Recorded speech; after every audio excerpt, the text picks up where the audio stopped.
bienvenue sur ce désormais traditionnel rendez-vous de notre Outlook à la recherche Natixis. Alors, comme tout le monde, on en fait en fin d'année pour l'année qui suit, mais compte tenu de l'actualité, on en rajoute et on continue d'en rajouter un à mi-année pour essayer de voir ce qui tient dans notre scénario, ce qu'il faut qu'on ajuste. C'est dur d'avoir des convictions, on a plus des scénarios que des convictions compte tenu de l'actualité, mais tout de même on va essayer de partager avec vous un certain nombre d'idées forces, en tout cas de choses sur lesquelles on se sent un peu plus confiante que d'autres.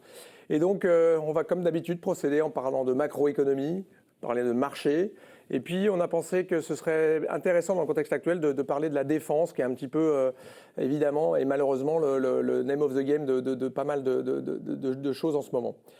Alors, première chose, on va avoir des petites questions de Q&A après chaque session, donc n'hésitez pas à utiliser cette possibilité qui vous est donnée de nous poser des questions en live et on essaiera d'y répondre au mieux avec nos experts et puis sinon on le fera par ailleurs avec vous.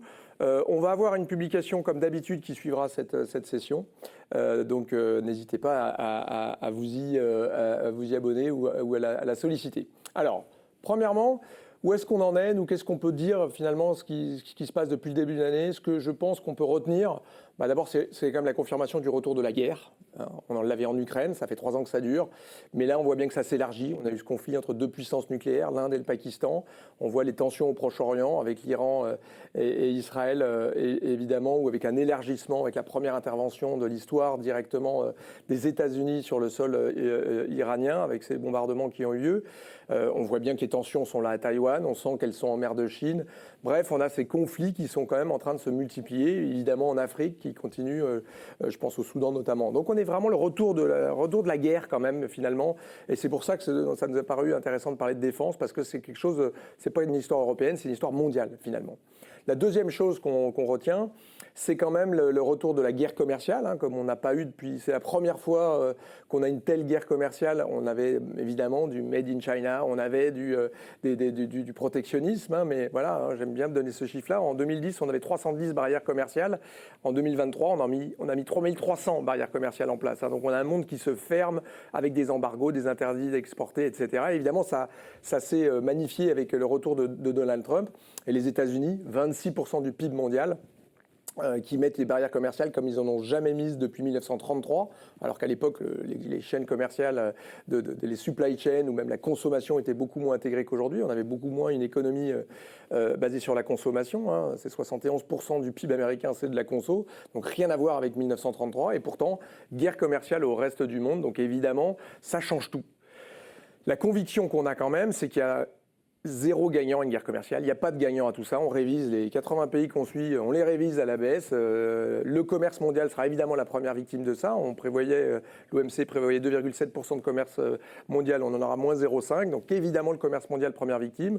Tous les pays exportateurs évidemment les plus concernés. On va parler du Mexique avec Benito tout à l'heure, mais quand vous avez 80% de vos exportations qui vont aux US, évidemment vous êtes mal quand on vous met 25% de droits de douane. Donc on a évidemment des victimes. Mais la première victime finalement de tout ça, ça nous semble être quand même les États-Unis. C'est quand même les États-Unis pour lesquels on révise le plus notre croissance. On était à 2,7 au début de l'année, on n'est plus qu'à 1,2. L'Europe, on révise, mais de moins 0,3. La Chine, on révise, mais de moins 0,3, peu ou prou. On verra ça avec Alicia tout à l'heure. Mais grosso modo, que des perdants, mais surtout pas un gagnant côté américain, puisqu'il y a une guerre commerciale contre l'ensemble du monde, alors qu'on le voit, il n'y a pas du tout de question de mettre des droits de douane entre le Canada et l'Europe. Bien au contraire, on élargit le traité. On voit bien que l'Angleterre se rapproche plus de l'Europe. On voit des tentatives de rapprochement entre la Chine, l'Inde et l'Europe, etc. La Chine qui se rapproche de la Colombie. Bref, les pays s'organisent un petit peu autour des États-Unis. C'est 26% du PIB mondial, mais c'est 13% des importations. Donc le reste du commerce mondial va s'organiser peut-être un peu autour. Et puis donc des découplages d'économies. La Chine, les États-Unis qui se découpent beaucoup plus vite que prévu. Probablement des découplages aussi en termes de politique monétaire. On va en parler avec Alain tout à l'heure, mais grosso modo, on voit bien que c'est désinflationniste pour beaucoup de pays. On voit la Chine qui baisse ses taux, on voit un très grand nombre de pays baisser leurs taux. La Banque nationale suisse qui est à 0, et puis on voit la BCE qui fait 8, 9 baisses de taux. Elle est dans un cycle de baisse de taux. Donc on est bien dans un cycle baissier de taux, alors qu'aux US, on a une Fed qui est en wait and see pour l'instant, et qui a arrêté après 3 baisses de taux, et qui est plutôt en mode attentiste. Donc on voit bien ces découplages. Donc on va parler de tout ça, et on commence tout de suite avec notre premier atelier sur la macroéconomie économie avec nos experts que j'accueille tout de suite sur le plateau. N'oubliez pas, possibilité de Q&A auquel on répondra à la fin de ce plateau.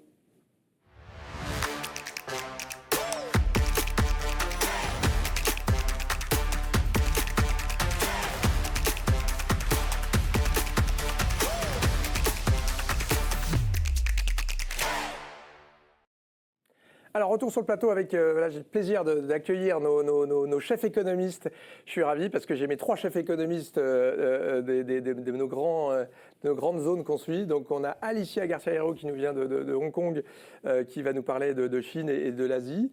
On a Benito Berber qui vient de New York et notre chef économiste Amérique. Et puis, j'ai le grand plaisir d'accueillir Alain Duré qui nous a rejoint comme chef économiste Europe. Donc, on va parler de tous ces sujets. Alors, évidemment, je suis obligé de commencer par les États-Unis. Alors Benito va vous parler en anglais, j'essaierai de faire une petite traduction rapide, mais vous comprenez tous l'anglais. Donc Benito, je commence avec la première question. C'est quoi notre scénario pour les États-Unis? What is our scenario for the US for the rest of this year? Thank you, Jean-François. Well, it's not an exaggeration to say that the next 3 months are going to be extremely consequential for the US in terms of the macro data. Inflation is going to start to pick up. We haven't seen the impact of tariffs in CPI. So we think core CPI is going to start to climb from around 2.8 towards 3.7 by the end of the year. So the next 3 months are very important. Unemployment, the same thing. Right now, unemployment is fairly low, below Nauru, around 4.2. It's going to start to go up. And we're going to see that after CPI, but we're going to see it climbing towards 4.6, 4.7 in the next 6 months. So that, the implications of that in terms of monetary policy is that the Fed will start cutting in October. So we see 2 cuts of 25, October and December, and then a continuation of that cutting cycle, taking the policy rate towards neutrality around 3%. Now, if we're wrong, we think that the Fed will probably delay the cuts till next year. But it's very unlikely that the Fed cuts sooner than later. And what about the policy mix? Because we expect these cuts, but depending, I guess, on the budgetary policy, a word on this big, beautiful bill, which is increasing massively the deficit and the debt to GDP. Petite question à Benito, quid du policy mix, hein? Benito nous dit on attend 2 baisses de taux cette année, octobre, décembre, puisque en fait on voit une remontée de l'inflation, hein, quand même le core CPI qui pourrait remonter à 3,7, nous disait Benito, et puis un taux de chômage, lui, qui va remonter progressivement de 4, on est à 4,2, qui remonterait à 4,7%. Donc on voit bien qu'on va passer un moment un peu inflationniste, mais après c'est plutôt le côté stagnation qui va l'emporter, et donc on aurait quand même ces 2 baisses de taux qu'on continue de penser le scénario le plus probable pour la Fed. Donc je pose la question à Benito, quid du Big Beautiful Bill, la loi budgétaire américaine qui augmente le déficit et la dette US? Definitely. So obviously it's a very complex bill. Let me say one thing. It's going to increase deficits substantially. So, and obviously the core of the bill is an extension of the tax cuts that President Trump did in the first presidency. And that's going to expand the deficit 6.5 this year and 7% next year. And let me just say one thing. The way the bill is structured, it basically front loads the cuts, the expenses, and the savings or the cuts are backloaded. So we're going to see higher deficits in the short term and perhaps deficits coming down in 2028, 2029. Now, the passage of the bill, it's unlikely to be before July 4th, which is what the president wants. So we're thinking that it might go until September for the final passage of that. Donc cette loi fiscale de Trump, hein, ce que dit Benito, effectivement, c'est que on front-load les dépenses et on espère des économies. Ça rappelle un petit peu la France. Hein. Ce qui est intéressant dans ce que dit Benito aussi, c'est que finalement, on a surtout une extension des baisses d'impôts qui prévalaient et qui devaient s'arrêter. Donc en fait, il y avait un mur des impôts qui allait arriver, qu'on évite. Mais ça veut quand même aussi dire qu'il y a moins d'impact dans l'économie, puisqu'il n'y a pas de delta positif. Hein. Donc l'impact sur le GDP growth, hein, il n'est pas énorme. What is your GDP growth number for this year and next? Right. So in terms of GDP, we see growth around 1.06 in the fourth quarter, and just slightly higher for next year. So, and for the third quarter, we see a negative growth, but then rebounding in the fourth quarter. So we're not in the camp of recession, but definitely below potential growth this and next year. Donc on est bien sur une croissance attendue aux US autour de 1% cette année, donc on est très, très proche de la croissance qu'on va avoir en Europe finalement. Hein. Mais on aura 1% de croissance cette année, un tout petit peu plus l'année prochaine, mais ça avec un déficit qui sera de 6,5% cette année et de 7% l'année prochaine. Moody's nous dit 9% en 2030. Nous on est un petit peu plus positif sur le déficit par la suite, mais quand même on est sur une économie américaine qui fait du 1% avec du 7% de déficit. Donc on est quand même sur un policy mix assez important. Time is ticking up, Benito, mais a word, because everybody is about that these days, a word on Section 899. La question sur la Section 899 hein, qui vise à imposer toutes les entreprises qui feraient du business aux États-Unis jusqu'à 20%. Donc où est-ce qu'on en est, Benito? Yes, so obviously this is the revenge tax that impacts investors from countries that are involved in taxes like tax services and technology services that profit delayed taxes or rules. It has the potential to impact European investors a lot. The big difference between the Senate and the House bill is that the Senate wants this bill to be implemented in January of 2027. So that will allow a year for more negotiations. That would be the main difference. So we're hopeful that there's going to be a little bit more of watered down and that it will be applied later. Sur la section 899, évidemment, qui impacterait alors l'Europe, mais aussi on parle de l'Australie, de la Thaïlande, enfin, il y a plein de pays qui seraient impactés par ça, mais beaucoup les pays européens. Ce qui se dit, hein, c'est effectivement ce que dit Benito, c'est que la Chambre des représentants a voté quelque chose qui est un peu différent de ce qui se passerait au Sénat, qui est de repousser ça en décembre 2026. Donc comme on est optimiste, comme du côté de Benito, on dit ça laisse du temps à la négociation. Comme on est un petit peu plus cynique de mon côté, je dirais qu'attention, c'est aussi juste prolonger l'incertitude et le wait and see. Et ce qu'on voit aujourd'hui beaucoup aux États-Unis, c'est que les gens posent le crayon parce qu'on ne sait pas à quelle sauce on va être mangé. Donc on voit bien que les investissements aux États-Unis annoncés sont un peu plus faibles. Thank you very much, Benito. Je passe à Alicia sur la Chine, évidemment. La grosse question, on est sur cette guerre commerciale incroyable entre la Chine et les États-Unis. On a presque l'impression que la Chine est en train de gagner cette guerre commerciale avec finalement cette séquence où l'administration américaine a rebaissé les tarifs sur la Chine, où on a vu que l'impact des embargos sur les terres rares était très impactant, que tout d'un coup il n'y aurait plus de jouets à Noël aux US. Qu'est-ce qui se passe en Chine? Quel est l'impact pour le coup sur la Chine de cette guerre commerciale? Bon, alors, il faut se rappeler qu'avant Trump, on se faisait des vrais soucis sur la Chine. Et ce qui est vraiment incroyable, c'est qu'on s'en fait moins de ce qu'on se faisait avant.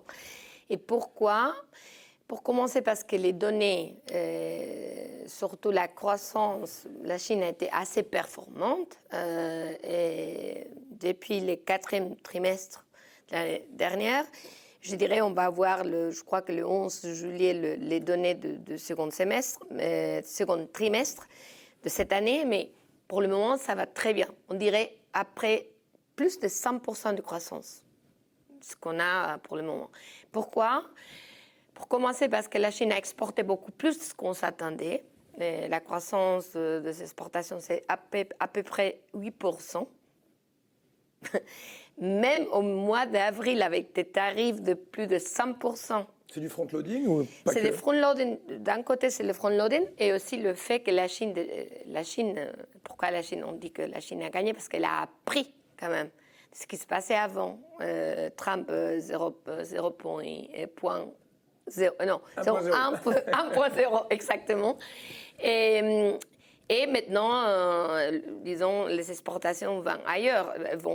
Pas le Mexique maintenant, surtout pas maintenant, mais le Vietnam, Thaïlande, etc. Alors, il y a ça. Il y a aussi le fait que le monde est beaucoup plus dépendant de la Chine, des exportations chinoises, qu'avant la pandémie.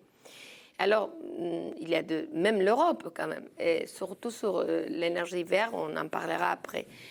Quel est le problème? C'est que comme la Chine, pour augmenter sa croissance, continue à produire, et même s'il réussit à vendre, comme les exportations le montrent très bien, mais pas assez. Pas assez. Et ça, c'est la question de surcapacité, la question de déflation en Chine, qui est très importante pour l'Europe. Parce que c'est une concurrence qu'on n'arrivera pas à arrêter. Et surtout avec une monnaie qui se déprécie, surtout par rapport à l'euro. Et là, on a perdu beaucoup de... Peut-être tu peux préciser nos chiffres de croissance attendus pour cette année, l'année prochaine en Chine, pour montrer que le choc, il n'est pas si énorme que ça, finalement. Non. Alors, disons qu'on va voir la seconde partie de l'année, nous, on pense que ça va faire du mal, un peu. On s'attend à une réduction de la croissance par rapport à la première partie de peut-être 1,5%. On finira plus ou moins vers 4%. Mais ce n'est pas ce qu'on s'attendait par rapport à ce que Trump, disait qu'il allait faire vers la Chine. Et ça on ne le voit pas. Mais côté surcapacité, je crois que ça va augmenter. On a vu des très bons chiffres finalement sur les ventes au détail, là, sur la consommation domestique, plus 6,4%. Est-ce que c'est le début d'un rebalancement ou c'est vraiment l'effet des mesures fiscales pour inciter à la conso? Ni l'un ni l'autre, malheureusement. Alors, tout le monde, surtout les Européens, la Commission fera son petit tour à la fin du mois de juillet, en s'attendant exactement à ça, plus de consommation, ouverture du marché chinois. Rien de ça va se passer. Parce que la Chine n'en a pas besoin en réalité. Parce que finalement, la croissance est là, grâce encore aujourd'hui, même avec Trump, à des exportations très fortes, et ce qu'ils sont en train de faire, infrastructure. Les plans de relance chinois, on en a écrit, c'est que de l'infrastructure. Encore. Oui. Et pourquoi pas la consommation? Parce que la consommation a aussi d'autres problèmes. Il faut vraiment pousser le bouton, disons, fiscal beaucoup plus. Et la Chine, on parle des États-Unis, mais la Chine a un déficit fiscal de 10% du PIB au moins. Alors là, ils n'ont pas l'espace fiscal pour faire plus côté consommation. Très bien. Et alors, la question qui fâche un petit peu, on a vu ce pouvoir quand même de négociation et de leverage de la Chine avec les matériaux critiques et notamment les terres rares. Ce qui me mène un peu à la question on sait que la Chine est leader là-dedans dans la production des panneaux des terres rares, le raffinage, plus de 90% des terres rares. Où on en est de l'électrification en Chine? On voit le pic des émissions qui a l'air d'être presque là sur la Chine, avec quasiment 10 ans d'avance. C'est une réalité, l'électrification chinoise, on en est où? Alors, la Chine c'est vrai que la Chine arrivera au pic des émissions avant ce qu'elle avait annoncé, mais on le savait déjà. Parce que c'est-à-dire l'année 2030 était déjà... disons, un but que la Chine pouvait achever sans problème. Mais quand même, ça arrivera un peu plus tôt de ce qu'on s'attendait, 2027 plus ou moins. Mais est-ce que la Chine est vraiment complètement électrifiée? Disons, avec du charbon quand même. La partie renouvelable est encore limitée. Et surtout, et c'est ça que je veux indiquer, c'est que la moitié des renouvelables qui ont été connectés en Chine ne produit pas d'électricité verte. Il y a un problème de réseau et d'investissement sur les réseaux. Et ça, je pense que ça serait l'infrastructure où la Chine devrait investir. Mais pour le moment, on ne le voit pas. Comme tout le monde, comme en Espagne, comme en Europe, c'est ça, comme en Chine. Exactement. Peut-être un mot, et je vais poser la même question à Benito. Si je devais élargir à l'Asie et puis ensuite à l'Amérique latine peut-être, en vraiment un mot, c'est quoi, à ton avis, en Asie, ceux qui peuvent tirer leur épingle du jeu et ceux qui sont plus en risque? Je poserai la même question à Benito. Les risques les plus élevés, c'est pour le Vietnam. Pourquoi? Parce que c'est vraiment c'est la partie, le Vietnam pratiquement importe de la Chine. Pour les US, quoi. Pas seulement ce qu'on appelle rerouting, pas seulement ça, mais vraiment c'est parce que l'investissement direct chinois est énorme. Alors ils produisent c'est des produits chinois produits au Vietnam. C'est que Et le winner? Winner, l'Inde, sans doute. L'Inde, sans doute, parce que l'Inde est en train de construire petit à petit une chaîne de valeur alternative à la Chine. Merci Alicia. Same question for you, Benito. Winners and losers of this trade war in Latin America? Yes, so I think Argentina and particularly Brazil will be able to export agricultural products to China to the extent that the U.S. agricultural sector might not be in a position to export as much of those products to China. So I think they're a better position. Mexico might not be in such a bad position to the extent that Trump seems to be might respect the USMCA. The negotiations of the USMCA have not started, but it seems that that the treaty will survive. So all the products that are USMCA compliant will be able to be exported from Mexico to the US at a zero tariff rate. So Latin America in general might not be in such a bad position as we expected before. And we have a question from the audience. On a des questions, n'hésitez pas, j'en prends une sur est-ce qu'il y a une possibilité de hausse des taux de la Fed? A question on the Federal Reserve. Is there any probability of the Fed increasing its interest rates?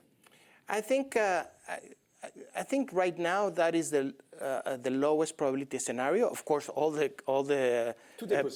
everything is possible, but that would entail basically that growth remains unchanged and possibly accelerates, and that inflation shoots up. And it's kind of unlikely because inflation will go up because of the impact of the tariffs, and tariffs will also have a negative impact in terms of growth and also shooting up unemployment. So right now, it's an unlikely scenario. Donc cette question, Benito y répond en disant en fait il y a quand même ce qu'on disait tout à l'heure, un impact sur l'inflation qui est dû au tarif, qui est un one-off surtout, et deuxièmement qui s'estompe, et ensuite il y a un effet de second tour sur la croissance et la Fed pour nous, c'est pour ça qu'on voit qu'il y a une baisse des taux. Peut-être qu'on se trompe, c'est pas deux baisses, peut-être c'est une, peut-être que c'est zéro baisse, mais le passage à une hausse des taux nous semble quand même une possibilité, comme tout est possible, le disait Benito, mais c'est quand même une probabilité assez faible dans notre scénario. Alors je passe à l'Europe maintenant, last but not least. Comment on s'en sort, Alain, dans ce contexte de guerre commerciale? On disait que l'Europe allait être perdue entre le marteau et l'enclume, entre la Chine et les États-Unis.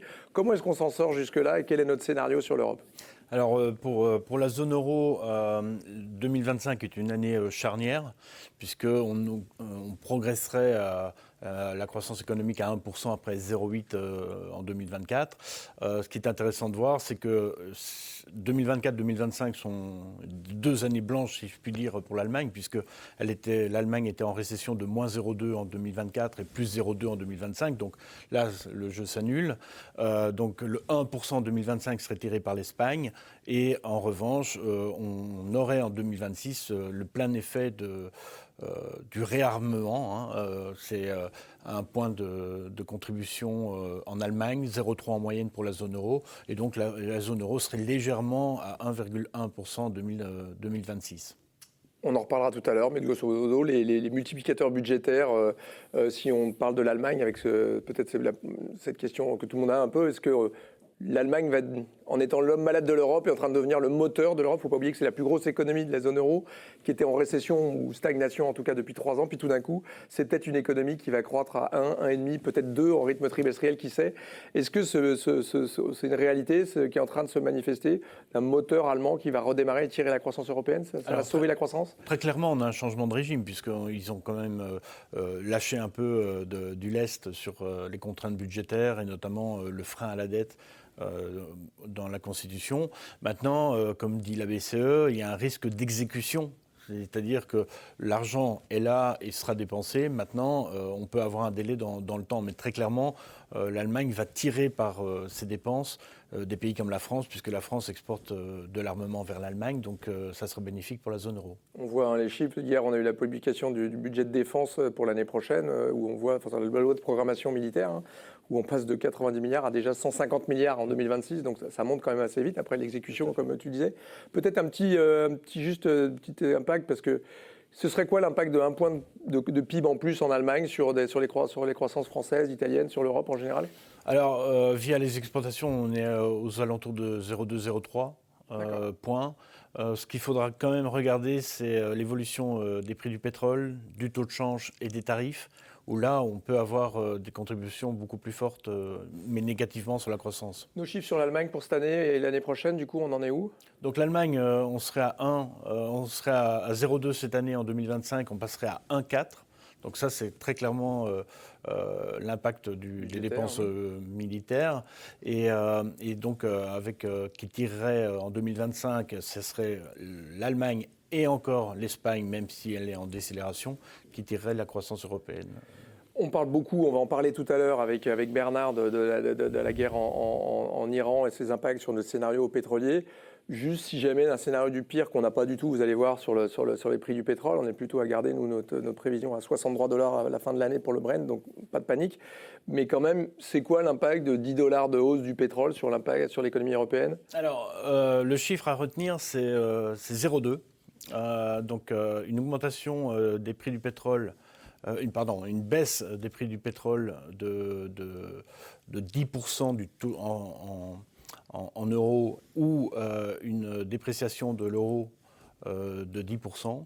Ça vaut le même effet, l'euro et le pétrole. Voilà, c'est un impact de 0,2 sur l'inflation et sur la croissance. Donc c'est moins 0,2 pour la croissance et plus 0,2 pour l'inflation. Ce qui est intéressant, c'est qu'en fait l'impact sur la croissance se manifeste de manière temporaire dès la première année. L'impact sur l'inflation, et lui, se manifeste plutôt en troisième année, mais il est durable, il est permanent. Donc c'est ça qu'il faut absolument regarder. Et l'impact croissance? Impact croissance, c'est moins 0,2. C'est pareil, d'accord, ok, très bien. Très intéressant. Et on parlera du coup tout à l'heure effectivement de défense. Petit mot sur les banques centrales peut-être pour terminer.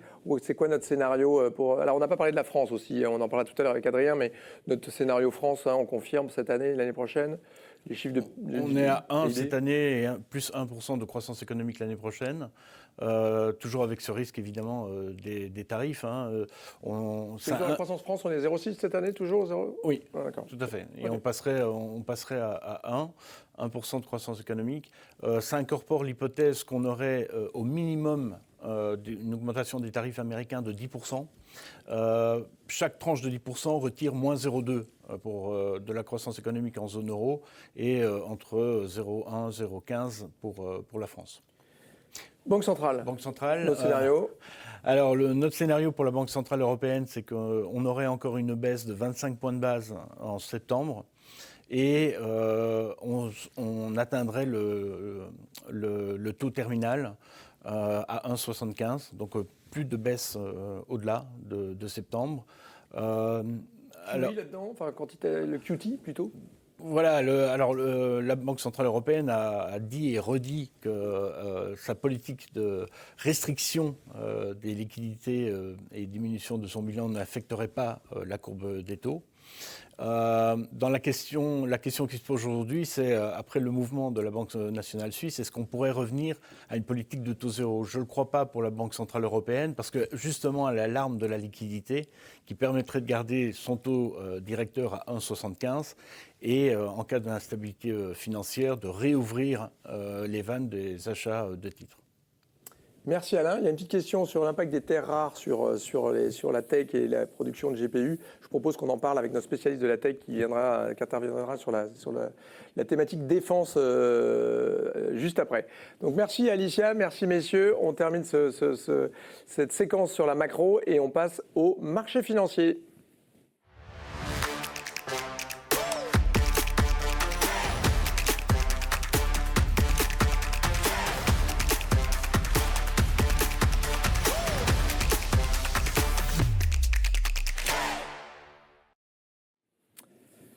Voilà, merci de nous rejoindre pour cette séquence marché désormais, dans un contexte, vous l'avez vu, de guerre commerciale où finalement beaucoup de bruit, much ado about nothing, disait Shakespeare, mais pour l'instant, l'impact, il n'est pas non plus dingue sur l'économie européenne, l'économie chinoise et évidemment impactant sur l'économie américaine, mais on n'est pas sur un scénario de récession. Alors là-dedans, il y a toute cette question autour de la dédollarisation. On parle beaucoup de ça en ce moment et je trouve que c'est une thématique qui est revenue très fortement dans le débat. Évidemment, on le disait tout à l'heure, avec une dette sur PIB américaine qui va passer à 155% du PIB en 2027, nous dit le FMI, en 2029, nous dit le FMI, avec une administration américaine qui a l'air de vouloir faire baisser le dollar. Hein. On a une dette sur PIB qui augmente très très fortement, je le disais juste avant, un déficit autour de 7. Donc on est quand même sur des primes de terme et sur des changements un peu de corrélation sur le dollar. Donc il nous semble intéressant de regarder tout ça. Donc j'ai le plaisir d'accueillir Céline Clary, notre stratégiste sur le change, et Eya sur les taux, Bernard Dada, notre spécialiste de l'or et des métaux et des matières premières en général. Et puis je finis avec Émilie Tétard, notre spécialiste du cross asset. Alors je vais peut-être commencer sur les FX puisqu'on parle de dédollarisation. On prévoit nous 1,18 cette année sur l'euro. Donc malgré un différentiel de taux plus favorable finalement au dollar, on est quand même toujours à prévoir un euro qui continuera à se renforcer. Qu'est-ce qui explique cet affaiblissement supplémentaire du dollar dans notre scénario ? Donc effectivement, nous pensons que le dollar qui a récemment atteint en termes de valorisation un plus haut depuis 1985, donc c'est-à-dire 40 ans, devrait poursuivre la correction de sa surévaluation en raison de facteurs à la fois structurels et conjoncturels.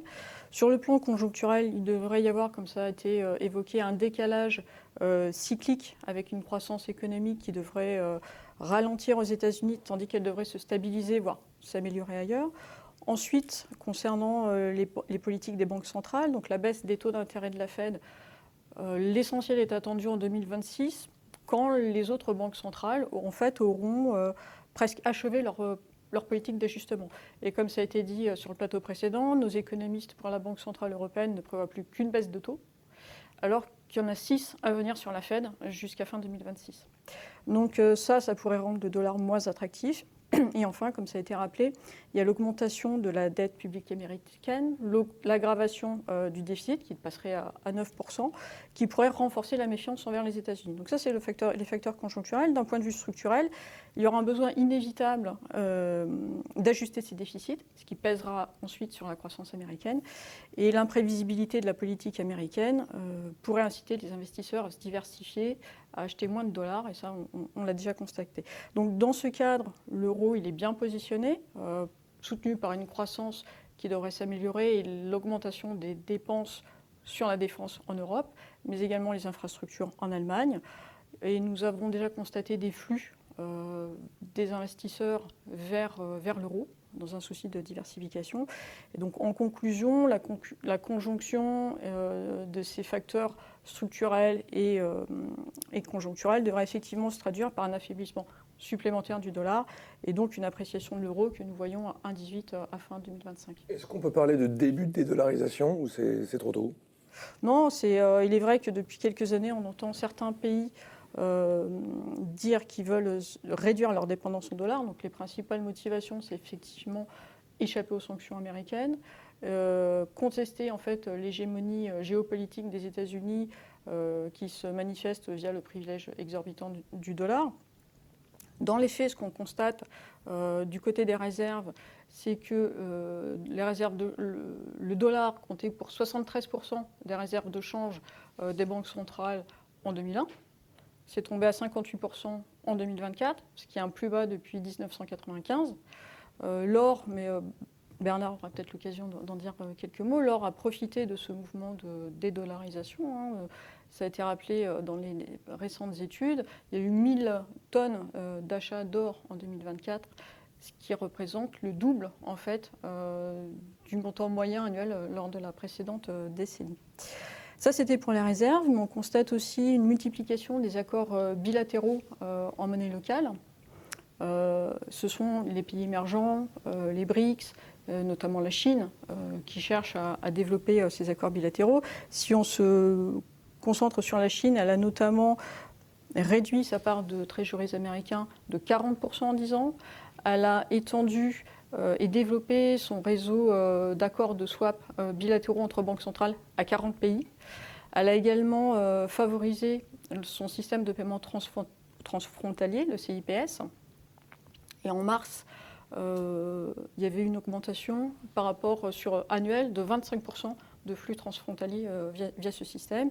Et enfin, les échanges commerciaux chinois en avril, donc plus récemment, étaient 30%, plus de 30% en yuan, et c'était 25% en 2023.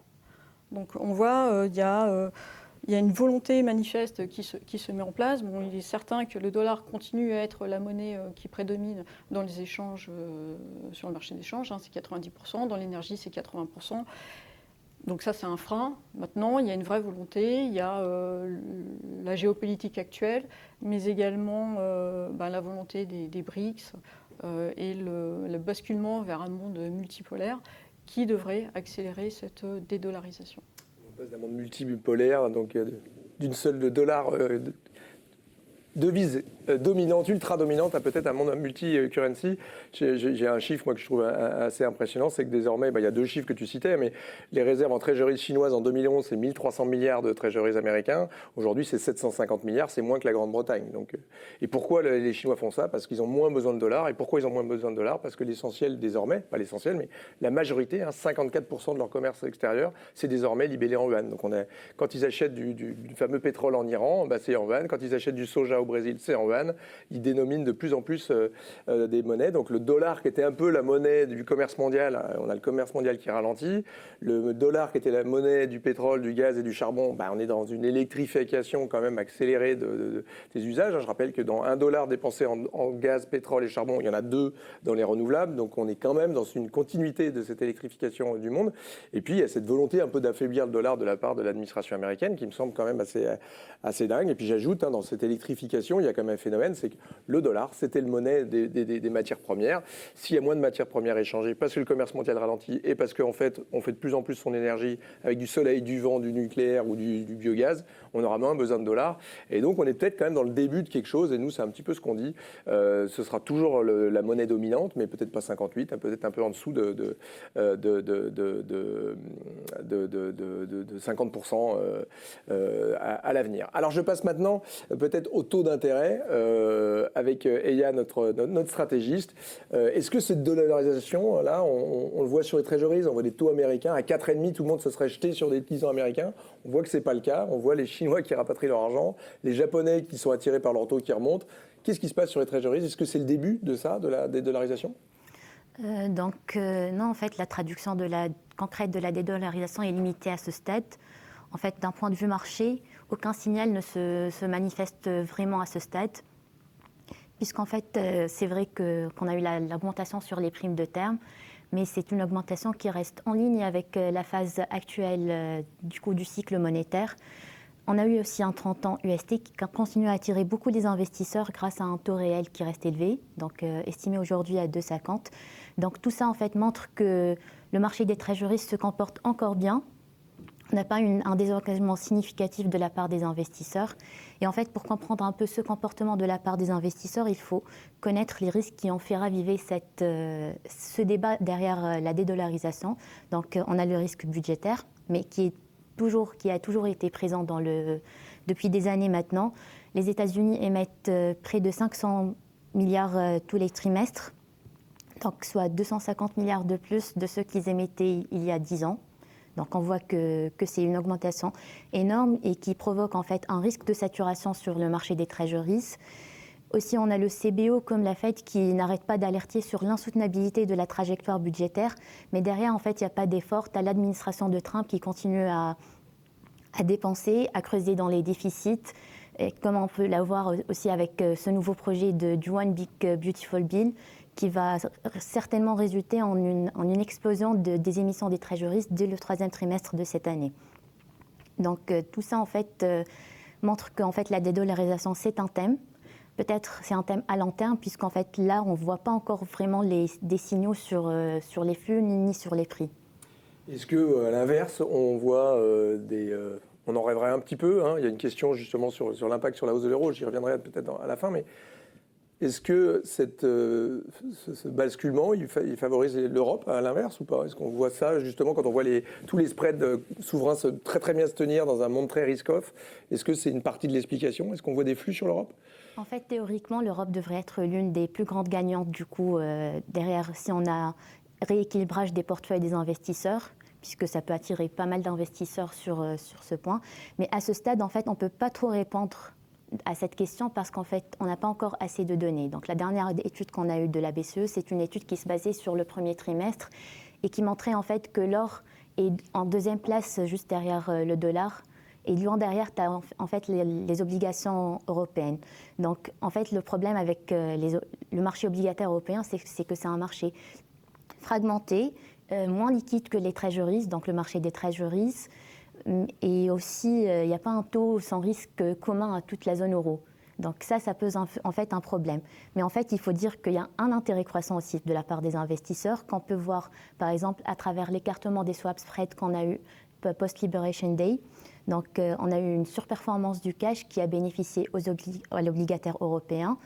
Aussi, on a des flux hebdomadaires qu'on voit sur deux capitaux, comme celle publiée de l'EPFR, qui montre en fait qu'on a une tendance haussière maintenant depuis quelques mois. Donc, on ne peut pas trop déterminer si il y a un effet Liberation Day ou pas, mais ce qui est important, c'est qu'il y a un intérêt croissant de la part des investisseurs sur l'obligataire européen. Donc, l'Europe peut jouer sa carte pour devenir l'un des principaux actifs refuges dans le futur. Donc on voit, on est toujours à la recherche de cette union des capitaux, cette union de l'épargne et l'investissement dont tout le monde parle, mais qu'on ne voit toujours pas arriver, qui serait sûrement une des grandes réponses pour attirer l'épargne. Et c'est un peu la question, mais est-ce que ce n'est pas un problème de voir l'appréciation de l'euro pour la compétitivité européenne ? Il ne faut pas oublier qu'on a de cesse de dénoncer le privilège exorbitant du dollar. Si évidemment les 300 milliards annuels qui partent de l'épargne européenne vers les États-Unis pour financer des boîtes, ou le déficit américain qui lui permet de faire des programmes qui leur permettent ensuite d'aller racheter des boîtes européennes, c'est sûr que si ces 300 milliards restaient dans la zone euro, ça ferait une appréciation de l'euro certes, mais aussi ça ferait une épargne qui serait mise en œuvre au sein de la zone euro avec peut-être plus d'efficacité pour faire grandir nos entreprises de croissance. Je ne sais pas si l'Europe en profite, mais en tout cas, ce qui est certain, on va voir ça avec Bernard. On a la chance d'avoir Bernard. Bernard, son coffre est rempli d'onces d'or parce qu'il est régulièrement le meilleur analyste sur l'or depuis 97, je crois. Donc on a des meilleurs analystes du monde sur les métaux et l'or en particulier. C'est impressionnant ce qui se passe sur l'or. C'est pas le Bitcoin, c'est pas Rheinmetall. En fait, c'est l'or qu'il fallait acheter cette année. C'est l'or qu'il fallait acheter cette année. Mais juste pour ta question sur la dédollarisation et quand est-ce qu'on commençait à la voir, en fait, nous, dans l'or, on commençait à la voir déjà depuis 2009. Parce qu'en fait, juste avant 2009, dans cette période-là, les banques centrales étaient des vendeurs nets d'or. La crise financière est venue. Ils ont arrêté de vendre de l'or. Et les banques centrales qui étaient très exposées au dollar, notamment les banques centrales asiatiques depuis la crise financière de 90, ont commencé à vendre du dollar pour augmenter leur part d'or dans leurs réserves FX. D'accord ? Donc c'était déjà à cette période-là qu'on commençait à voir une certaine dédollarisation. On avait peur du debt ceiling à l'époque, on avait eu peur du currency debasement du dollar à l'époque. Mais là où on a vu un grand boost, c'était déjà la géopolitique qui commençait à changer avec la Russie qui commençait à ajouter beaucoup d'or dans ses réserves, mais surtout c'était 2022. Donc le fait que la Russie ait attaqué l'Ukraine et que l'Ouest a mis la Russie en dehors du SWIFT et a gelé les actifs détenus dans les autres banques centrales dans l'Ouest, ça a créé une grosse panique pour les pays qui ne sont pas très amicaux avec les États-Unis. Et là, on a vu que la quantité d'or achetée par les banques centrales, pas très friendly vis-à-vis de l'Ouest, a plus que doublé. D'accord ? Donc pour moi, le vecteur, le plus grand boost, c'est la weaponisation des actifs qu'ils avaient en euros, en dollars, etc. Et tout à coup, on peut geler leurs avoirs. Donc non, en fait, moi, je vais les détenir mes avoirs en or. Et deuxièmement, ce qu'on est en train de voir, c'est la répatriation de l'or vers ces banques centrales. Donc on est même en train de parler récemment, je lisais ce matin, pour l'Allemagne et pour l'Italie, qui sont les quand même deuxième et troisième plus grands déteneurs d'or dans le monde, de rapatrier de l'or, donc de commencer à mettre de la pression dessus. Et bon, ça cause un autre problème pour le marché de l'or parce qu'en fait, ils vont perdre la possibilité de louer cet or, parce qu'on ne peut que le louer que s'il est basé locaux, Londres, New York ou Zurich. Mais on est prêt à perdre cette possibilité. Alors, l'or, et puis en plus, j'imagine, c'est rajouter l'inflation, le risk-off, et puis là, les velléités de l'administration américaine de faire baisser le dollar. Donc, c'est plus le safe asset de choix. On voit dans les corrélations qu'on a vu toute cette séquence, alors jusqu'à ce que ce soit suffisamment risk-off pour que le dollar revienne, mais on a eu comme toute cette séquence où le dollar était un peu en corrélation plus proche du peso, où quand il y avait du risk-off, les actions américaines baissaient et le dollar baissait. Donc, on n'avait plus ce truc-là, donc j'imagine l'or profitait de ça. Si on revient justement quand même sur l'impact c'est quoi notre scénario avec ce qui se passe au Proche-Orient, l'impact sur notre scénario or, pétrole et gaz. D'accord, donc ce matin, il ne se passe plus rien apparemment parce qu'il y a eu un cessez-le-feu qu'Israël a accepté, à part si j'ai bien lu. Donc nous, oui, c'était un moment entendu parce qu'il ne faut pas oublier que le détroit d'Ormuz, c'est 20% du passage pétrolier du monde, c'est le tiers du LNG, c'est quand même énorme comme quantité pour l'énergie. Mais maintenant que les choses se calment, on revoit le prix du dollar, du Brent vers 65-63 $ comme tu avais déjà mentionné. Donc je pense que tout se calme et je pense que pour l'or aussi, on verra peut-être on commence à avoir peut-être une petite chute de l'or, mais c'est pas pour autant, c'est plus le pétrole qui a été impacté en termes de prix, je dirais, que l'or.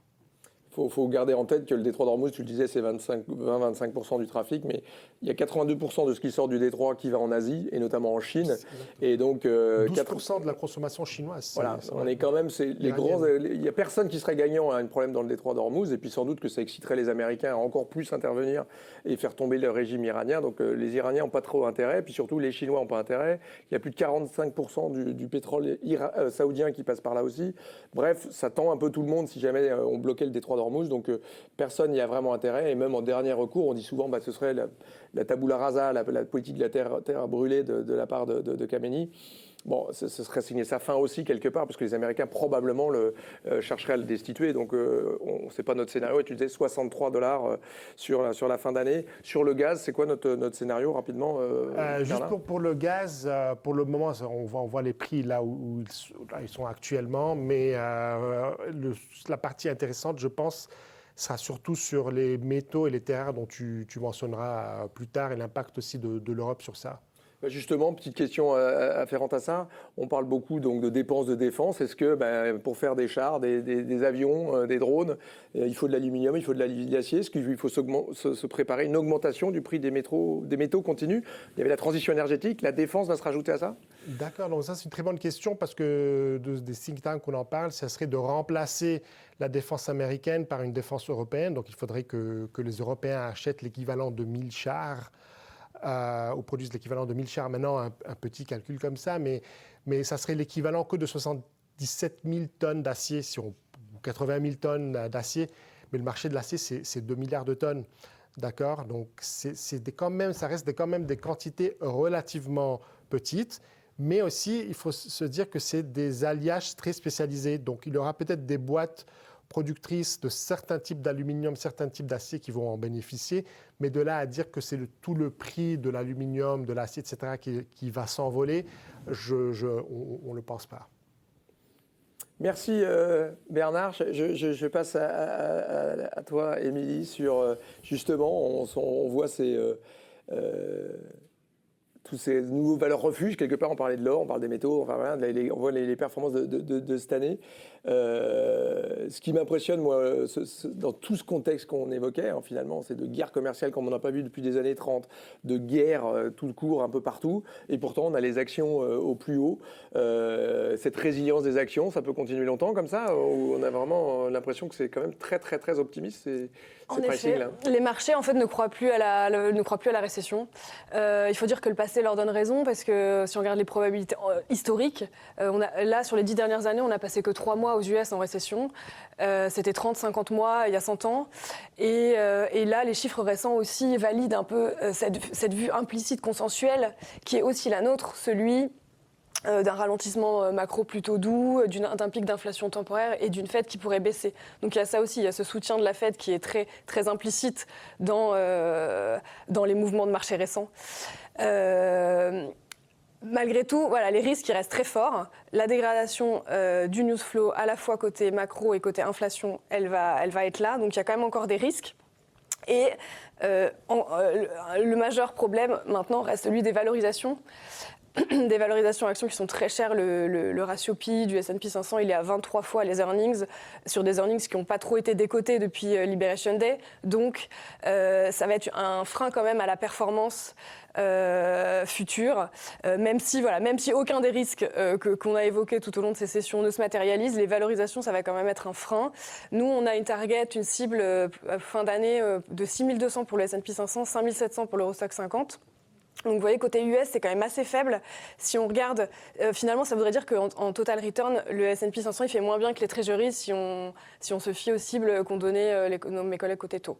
Donc ça reste des performances qui vont être chahutées et relativement modestes. Alors, côté européen, c'est la première fois qu'on voit une telle surperformance entre l'Europe et les États-Unis. Alors, on vous fait les malins, mais quand on regarde les pertes des 2 dernières années, c'était plutôt complètement l'inverse. Mais quand même, ça ne laisse pas d'impressionner tout de même. Quand on regarde un Nasdaq qui fait 1% depuis le début de l'année, si on regarde en euros ou en dollars, et un DAX qui fait plus 30%, on est quand même sur des performances qu'on n'attendait pas, en tout cas au début de l'année pour beaucoup.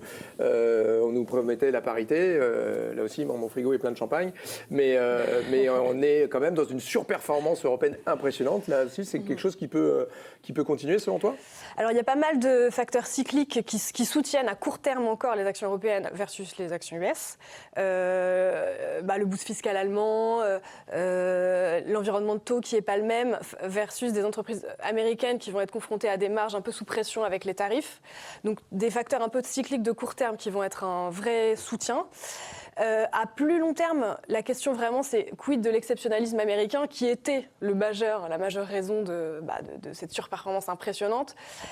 Alors, si l'exceptionnalisme américain, c'est les ROE et les marges qui vont rester supérieures et des parts de marché qui vont continuer à dominer le monde, ça ne va pas disparaître demain. En revanche, si l'exceptionnalisme américain, c'est la capacité à attirer des flux de capitaux internationaux malgré des valorisations beaucoup plus chères que le reste du marché, ça, on pense qu'il y a peut-être une inflexion à venir et qui va potentiellement bénéficier à l'Europe. Les valos européennes, elles sont encore, malgré les performances que tu as citées, elles sont encore bien décotées par rapport aux US, beaucoup plus que sur l'historique long terme. Et côté flux de capitaux et côté portefeuille, on pense qu'un dollar faible, le risque politique US, il va forcément inciter à poursuivre la diversification en dehors des actions US sur des portefeuilles qui sont majoritairement très largement chargés en actions américaines. Les actions US, c'est 71% de la market cap du monde. Et si on regarde en fait qui détient quoi, en fait les investisseurs américains, ils sont très domestiques. Nous, on a fait des estimations, c'est à peu près 80% d'actions US dans les portefeuilles des Américains, contre 50% des investisseurs européens qui sont à 50% domestiques et à 40% US. Donc la marge de manœuvre pour diversifier en dehors des US, elle est très forte. Et voilà, ce qui se passe en ce moment, ça peut être l'inflexion qui viendrait un peu arrêter une dynamique qui de toute façon n'était pas tenable à long terme. On parlait d'absence de certitude, il y en a quand même une, c'est qu'on va rester, je ne dis pas que c'est que lui, mais quand même dans un monde chaotique, volatile, incertain, non coopératif, non linéaire. Donc dans un monde tel que ça, il faut probablement quand même avoir des valeurs un peu refuge. On a parlé de l'or avec Bernard et ses cibles. On a vu le Bitcoin, on a vu les valeurs de la défense, on a la tech qui était les valeurs refuges les moins. C'est quoi finalement la bonne pondération de valeurs refuges dans un portefeuille aujourd'hui, ou qu'est-ce que tu mettrais dans un portefeuille pour se protéger de la volatilité ? Alors le problème en fait des valeurs refuges, c'est qu'on en a de moins en moins. C'est aussi parce que les risques sont multiples. Les treasuries, c'est pas une bonne couverture si on repart sur un risque inflation. Le dollar, on a vu, c'est beaucoup plus challengé aussi. L'or, son problème, c'est les valorisations qui sont devenues extrêmes. Donc en fait, il n'y a pas vraiment une seule valeur refuge. Malheureusement, c'est une valeur refuge. Et si on regarde les valeurs refuges traditionnelles, en moyenne, sur les derniers chocs, un portefeuille de 4 ou 5 valeurs refuges traditionnelles en moyenne sur les derniers chocs du S&P 500, c'était pas terrible. Donc il va falloir se tourner plus vers la diversification et peut-être aussi vers des stratégies alternatives. Ce qui a bien marché tout le temps, ou mieux que les valeurs refuges traditionnelles ces derniers temps, c'était soit les stratégies alternatives actions, notamment des stratégies long-short, des secteurs défensifs versus cycliques, des choses comme ça, et aussi côté change, des stratégies long-short côté change, de type FX value. Ce sont des stratégies qui ont aussi... voilà. Alors, il y a une petite question sur un éventuel retour de l'inflation en 2026-2027, si jamais il y avait un rebond. Alors pour nous, c'est quand même difficile, c'est pas du tout impossible qu'on ait une réaccélération de l'économie mondiale et peut-être de l'inflation, mais quand même, on se retrouve avec une guerre qui est menée contre Adam Smith et Ricardo, donc on va se retrouver quand même à la fin à un équilibre moins coopératif et moins efficient, et donc l'économie mondiale va être moins performante, donc ça peut faire de l'inflation, hein, le reshoring, etc., ça c'est certain, mais quand même, on est plutôt sur une croissance mondiale qui va ralentir selon nous, et encore une fois, c'est plutôt désinflationniste, les ralentissements liés à la guerre commerciale, à part aux États-Unis. Mais si jamais on avait un retour de l'inflation, en un mot, ce serait quoi la réponse pour se protéger d'un retour de l'inflation en tel risque ? Le dollar, voilà, si on a des déceptions côté Fed, etc. Si le franc suisse avec des taux à zéro, c'est moins intéressant quand même. Hein. Le dollar, c'est le meilleur hedge contre les hausses de taux réels. Et si ce risque-là, le risque inflation, déception banque centrale, se matérialise, il est probable que le risque dollar domine moins. Et deuxième chose, c'est toutes les stratégies de suivi de tendance. C'est pas des bons hedges dans les chocs courts, mais sur des tendances fortes, notamment type inflationniste, toutes ces stratégies-là, des bear markets, c'est des stratégies qu'il faut conserver. L'or, toujours la bonne protection, les corrélations sont toujours très fortes. Il faut tenir à long terme, il faut avoir un point de vue à long terme. Ce n'est pas une question de trader l'or au jour le jour, mais d'avoir de l'or dans son portefeuille en termes de diversification. Merci à toutes et à toi Bernard de nous avoir rejoints sur cette séquence sur les marchés. On passe à notre focus sur la défense. En fait, finalement, la défense est dans pas mal de sujets qu'on a déjà évoqués. On va en parler juste après. Merci.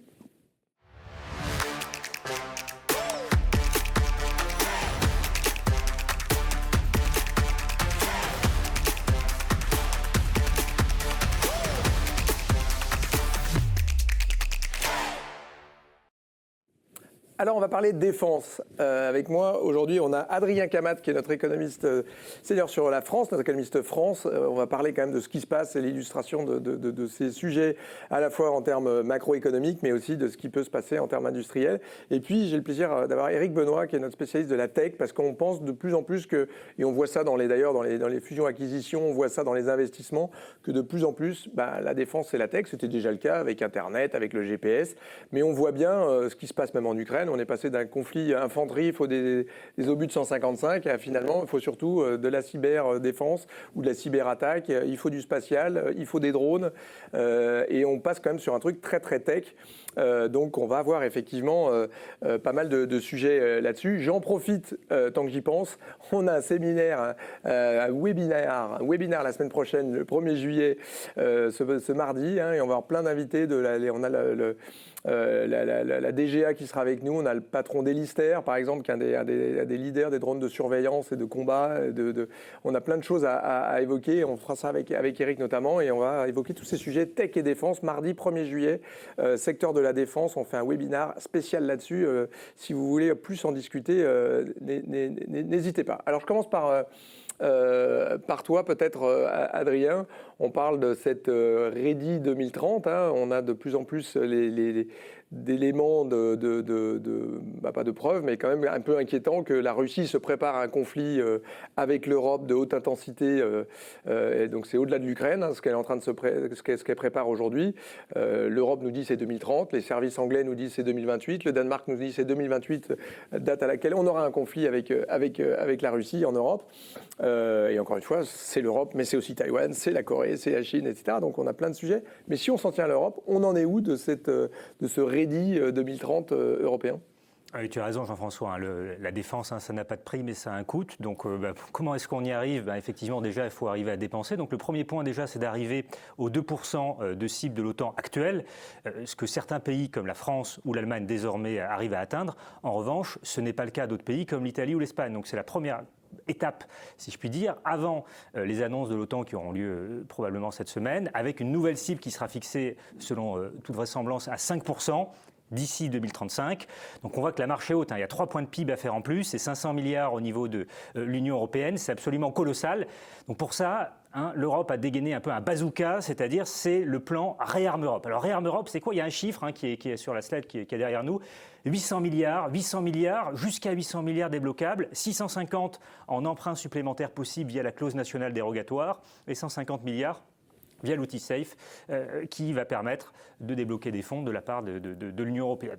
Après, il y a d'autres leviers qui vont pouvoir être activés. Évidemment, les emprunts nationaux, ça a été évoqué tout à l'heure par Alain avec le plan de relance en Allemagne, qui va soutenir la croissance allemande, mais également l'ensemble de la croissance européenne. La Banque européenne d'investissement qui peut être mobilisée. Les capitaux privés également qui peuvent être amenés. Et tout ça, c'est important puisqu'on voit bien que les marges budgétaires en Europe, à part en Allemagne et aux Pays-Bas, sont extrêmement limitées. Donc on est dans ce besoin là, et ce que je trouve très intéressant dans ces 800 milliards et dans le Rearm Europe, c'est que la première fois, l'Europe finalement devient un peu moins européenne dans le sens où c'était la seule végétarienne dans un monde de carnivores et c'était la seule à respecter un peu les règles de l'OMC. Tout d'un coup, on a cette préférence européenne des 65% qui doivent être faits localement ou avec des pays qui ont des accords avec nous. Et comme par hasard, on a l'Angleterre, le Canada qui viennent de signer des pactes de défense pour pouvoir faire partie de ce pacte. C'est quoi l'impact macro? C'est quoi les multiplicateurs là, de ces dépenses? Tu le disais, c'est 2 points de PIB. Il va falloir qu'on passe de 2 à 3,5, et puis 1,5 point, mais qui sera des dépenses plutôt civiles. Donc disons déjà de passer de 2 à 3,5. Donc ce 1 point de PIB et demi qu'il faut rapidement avoir, il faut s'armer pour ne pas avoir les dépenser. Moi, je ne suis plus à les utiliser. C'est plutôt ça aussi, je pense, le sujet. C'est quoi les multiplicateurs et l'impact macro? Alors, c'est une très bonne question et je vais faire une réponse d'économiste. Ça dépend. Alors, ça dépend déjà du montant final qui va être dépensé, c'est le premier point. Deuxièmement, de la composition des dépenses. Et troisièmement, est-ce que c'est produit domestiquement ou est-ce que c'est importé? Et là, vous pouvez voir déjà sur la slide, par exemple, qu'on est très dépendant des importations d'autres pays. Nos industries de défense ont des fournisseurs à 80% étrangers, alors qu'on est plutôt autour de 30% pour les États-Unis. Et donc ça, forcément, la taille du multiplicateur, il n'y a pas de consensus dans la littérature. Il est non linéaire et il va dépendre réellement de ces éléments. Donc, si on veut quand même donner des chiffres aux États-Unis, on sait qu'il est très élevé, supérieur à 1. En Europe, il est plus faible. En général, on dit entre 0 et 1. En moyenne, autour de 0,7 probablement. Peut-être un petit peu plus élevé en France, puisque dans le cas de la France, on a déjà une industrie de la défense qui est forte. La France, je le rappelle, 2e exportateur d'armement au monde. Et donc, on a une structure industrielle qui est un petit peu plus forte que dans d'autres pays.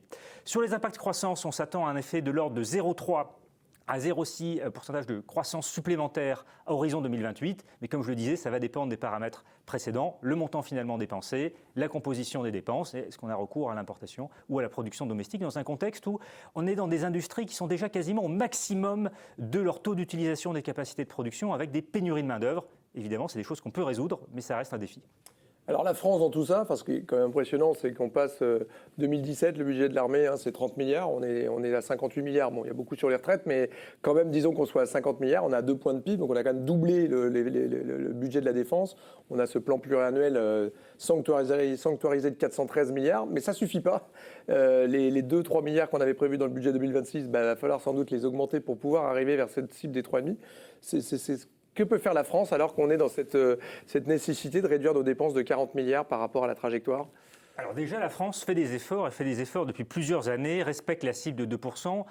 Depuis bien plus longtemps que d'autres pays, comme par exemple l'Allemagne. Donc déjà, la France a plutôt été un exemple. Donc évidemment, elle peut continuer à augmenter ses dépenses, mais ça va forcément se faire au détriment d'autres choix et probablement d'autres dépenses. Néanmoins, nous, on est constructifs sur le fait que la défense est une vraie opportunité pour l'économie française et va contribuer à un surcroît de croissance de 0,1 voire 0,2 points en fonction des dépenses finalement faites par an au cours des 10 prochaines années. Donc c'est vraiment quelque chose d'extrêmement positif. Pour vous donner un chiffre un petit peu sur, par exemple, nos deux chiffres sur les exportations militaires, donc 2e exportateur d'armement au monde après les États-Unis.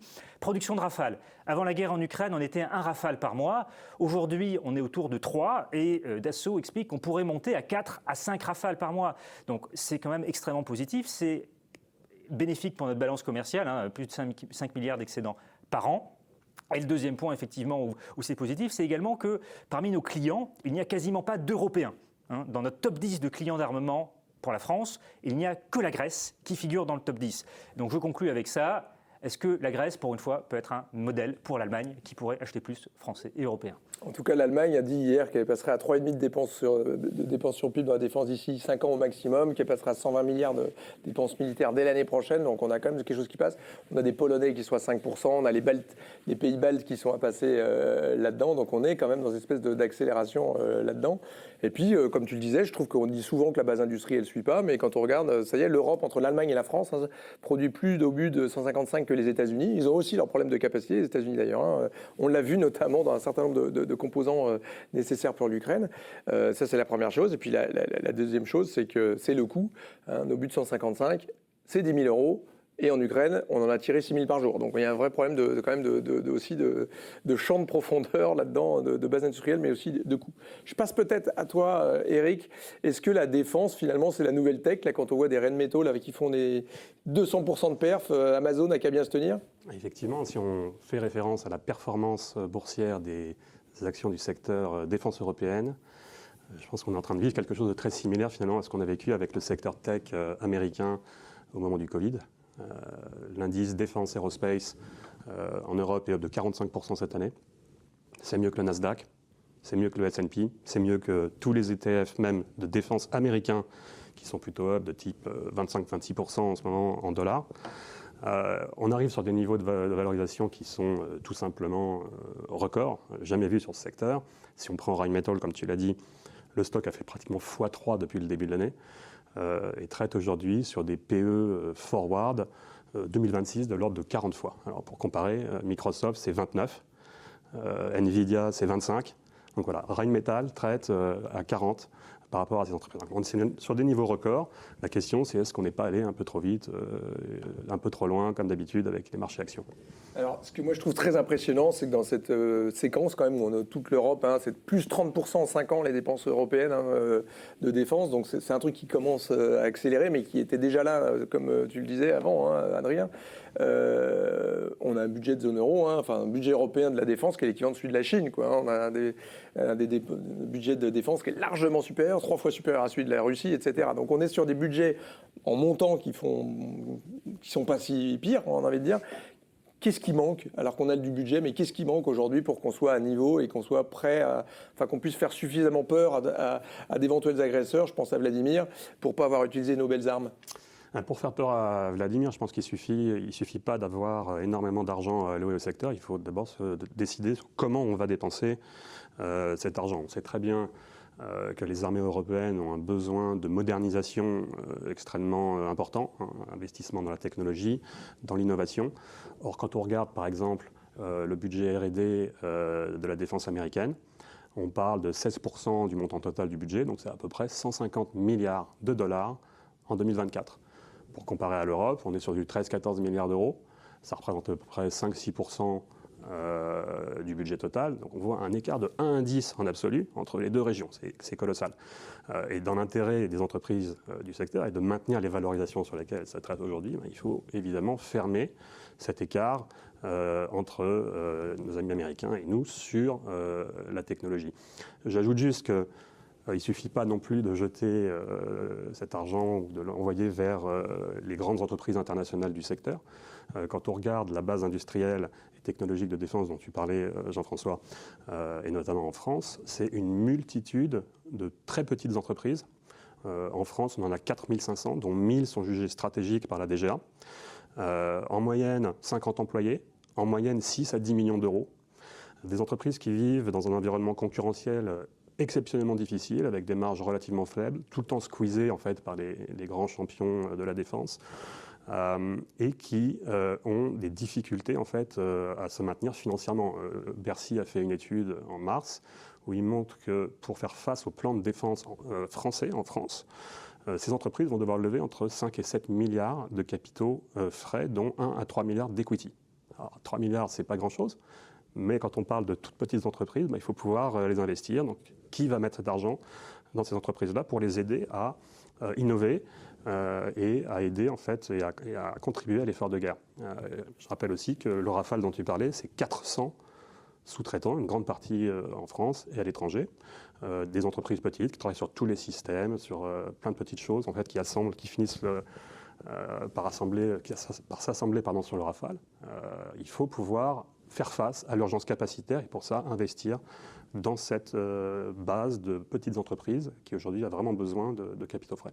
C'est ça, c'est les petites entreprises. Alors nous, dans le groupe, typiquement, on finance pas loin de 7 milliards de financement dans le secteur de la défense. Donc ça continue. Et puis peut-être qu'on peut songer avec des mécanismes quand on voit que le taux d'épargne des Français ne cesse d'augmenter, 18,8. Il faut que nos retraités qui font 2/3 de l'épargne supplémentaire peut-être participent à l'effort de financement de la défense du modèle social. Bon, un autre grand débat qu'on pourra sûrement avoir. En tout cas, on aura des débats beaucoup plus techniques et beaucoup plus approfondis là-dessus avec la DGA, avec des patrons d'entreprises du secteur de la défense qui sont de la tech, hein, vraiment des boîtes passionnantes. Je vous invite à nous suivre sur ce webinaire de mardi 1er juillet. En tout cas, merci beaucoup de nous avoir rejoints pour cet outlook de mi-année. Vous voyez, beaucoup d'interrogations. Vous pouvez nous retrouver sur le site, sur les réseaux évidemment. Et puis on va publier ce papier qui reprendra nos grandes vues. Donc autour de 1% de croissance sur les États-Unis, 1% aussi finalement sur l'Europe, 4,2% sur la Chine, l'Inde qui va faire plus de 6% de croissance. Donc on est quand même sur c'est pas un énorme changement finalement dans notre scénario depuis quelques mois. En revanche, c'est un gros changement par rapport à ce qu'on a vu en début d'année. Et puis, ces banques centrales qui continuent de baisser les taux à peu près partout. La Fed va s'y mettre. C'est ça un petit peu notre call là.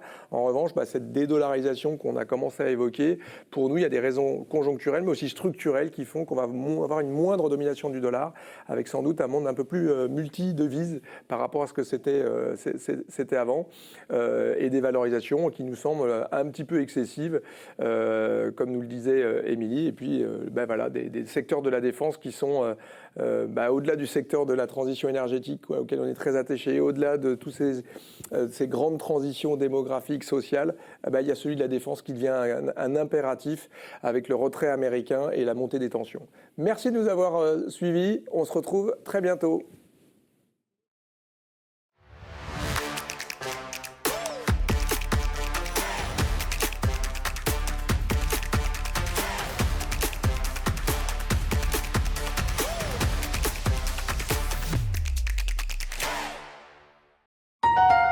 Thank you.